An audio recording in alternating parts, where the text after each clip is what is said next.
శ్రీ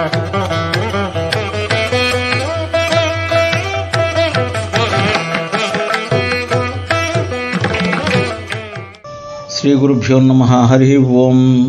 శ్రీమద్ వాల్మీకి రామాయణంలోని సుందరకాండలో 40వ సర్గం. హనుమంతుని ద్వారా శ్రీరామునికి సీతా సందేశము. మారుతి ఆమెను ఓదార్చడం. దివ్యభామిని వంటి సీతాదేవి మహాత్ముడైనటువంటి ఆ వాయుసుతిని మాటలను విని తనకు హితకరమైనటువంటి వచనాలను పలికింది. ఓ వానరోత్తమ, పైరు సగం వరకు పెరిగి ఉండగా వర్షం పడగానే వికసించిన భూమి వలె ప్రియ భాషివైన నిన్ను చూసి నేను మిక్కిలి సంతోషపడుతున్నాను.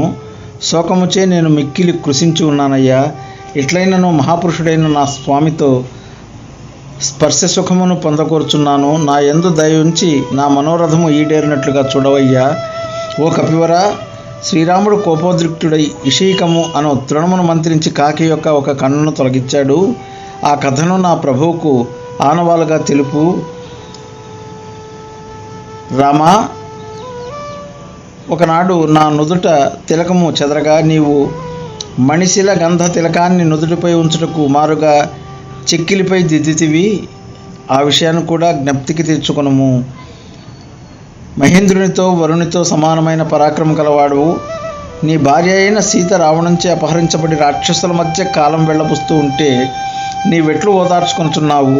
ఓ సత్పురుష, ఈ దివ్య చూడామణిని నేను ఇంతవరకును కాపాడుకుంటూ వచ్చాను. ఈ దుఃఖ సమయంలో కూడా దీన్ని చూసినప్పుడల్లా నిన్నే దర్శించినట్లుగా సంతోషపడుతున్నాను. రత్నాకరమునందు పుట్టి మిలమిలలాడుచున్న ఈ చూడామణిని నీకు పంపుతున్నానయ్యా. శోకమగ్ననైన నేను ఇక మీదట జీవించి ఉండజాలను. భయంకరులైన రాక్షస స్త్రీలు నాకు కలిగించిన దుఃఖాలు భరింపరానివి. పలికిన పలుకులు హృదయ విదారకములు. వాటి అన్నింటికీ నీ కొరకై ఏనాటికైనా నీవు వచ్చి నన్ను రక్షించుతూ అనేటటువంటి ఆశతో ఇంతవరకు సహిస్తూ వస్తున్నానయ్యా. ఓ శత్రు సంహారక, 1 నెల వరకు మాత్రమే నాకు ప్రాణాన్ని నిలుపుకొని ఉంటాను. ఓ రాజకుమార, నీవు రానిచో అటుపైన నా ప్రాణాలు నిలవవు. రాక్షసరాజైన ఈ రావణాసురుడు మిక్కిలి క్రూరుడు. వాని చూపులు నన్ను ఎంతగానో బాధిస్తున్నాయి. నీవు వచ్చుట ఆలస్యమైంచో గడువునకు పిమ్మట ఒక్క క్షణం కూడా ప్రాణంతో ఉండనయ్యా. మహాతేజశాలియు వాయుసుతుడకు హనుమంతుడు సీతాదేవి కన్నీరు కార్చుచూ పలికిన దీన వచనాలను విని పిమ్మట ఈ విధంగా అన్నాడు. తల్లి, శ్రీరాముడు నీ శోకములో మునిగి సుఖభోగములకు విముఖుడై ఉన్నాడు.